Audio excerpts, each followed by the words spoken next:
Hello, I'm Dave Miller, Deputy Managing Editor of the Killeen Daily Herald. We're joined today by two special guests, Joleen Cahill and Troy Kelly. Mr. Kelly, a Salado sculptor, designed the November 5, 2009 Fort Hood Shooting Memorial, for which ground will be broken on July 22nd. And Mrs. Cahill, who lost her husband Michael in that tragic shooting, has been active in planning and promoting the project from the outset. Welcome to both of you. Thank you for allowing us to be here. Thank you very much. Mr. Kelly, you have dedicated so much of your time and talent to making the Fort Hood Shooting Memorial a reality. How did you come up with the concept for the memorial? Well, actually, I built quite a bit of symbolism in the project. It's in a circle that is a never-ending, never-beginning symbol. It's open to the sky, and through the hole in the roof, a 60-foot flagpole will be erected. It will be lit with 4 lights, north, south, east, and west, so the flag doesn't have to be removed every day. In this, the flagpole comes out of a black granite pyramid in the center of the memorial that has a description of the event, the names of the 32 wounded, and the names of the 13 that were killed. Around the outside perimeter of the memorial are 13 black granite columns. On top of each column is a favorite object that was identified by the family of being of that victim. And on the column will be a portrait of the individual, and then on the other side will be a scripture, a poem, a song. And so that's basically the symbolism in the memorial. Mr. Kelly, as you have said, you have honored each of the 13 victims with a bronze sculpture depicting their favorite objects, each sculpture representing their unique personality. How do you decide on such a distinctive way to personalize the memorial? You know, it was rather unique in a sense that I'd observed that when victims there's a tragedy of a victim, that many people bring their favorite object and they'll stack it against a fence or they'll bring it to that site. And I thought, well, how about identifying the favorite object of the victim? So we contacted each family, and these are the objects that the family has identified of the favorite object of the victim. And many of them, they're really unique. There's a Bible, a soccer ball, a Scooby-Doo, and Scooby-Doo was the favorite object of Francesca Velez. She was pregnant. And I talked to her father and I said, I'd really like to honor that little baby. And he said he would love it if I would. So I sculpted a baby Scooby-Doo and slid it up next to her large one.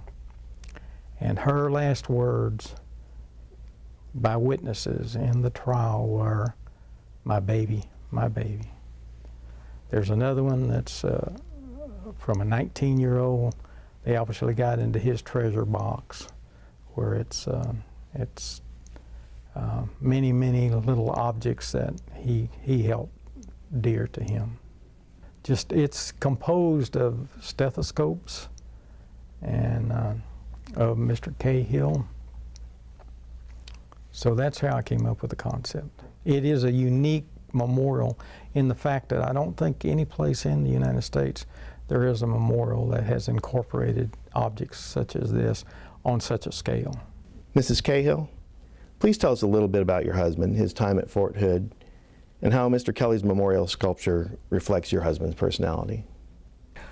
He was there at Fort Hood about 6.5 years, and his bronze is books, which it was difficult to choose which books because he was such an avid reader and he loved so many different subjects. So his books are Calvin and Hobbes and Pepys's Diary and an Ursula Le Guin book. And then he had a coffee cup there with the Cahill crest on it. He was rarely without his coffee cup, so that was him. And the stethoscope was his life of medicine. Since high school, he had always wanted to work in medicine, and he had a gift with people. And that came through in the 6.5 years that he worked with soldiers at Fort Hood. And those sculptures are on display at the Cahill Civic and Conference Center. They are. They're in the main display room. They're in the hallway near the main entrance of the conference center. This question is to you both. Please share with us the reasons why it's so important that this memorial be built to honor the victims and their families, and from a community perspective. Mrs. Cahill, if you'd like to go first. This shooting didn't just affect the families, it affected everybody who was there at SRP, soldiers in their units, people who were on post that day. And we need to honor the victims, we need to honor the wounded. There were wounds that are not physical on many, many of those who were there that day. And this was, to me, a national tragedy.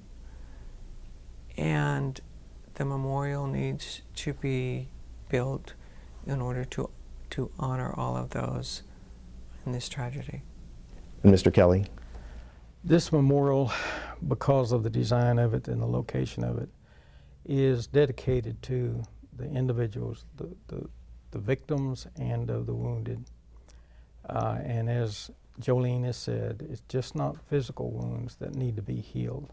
There are many, many mental situations that need to be addressed. And it just stands to reason that after the Senate investigated this incident, they declared that this was the most horrific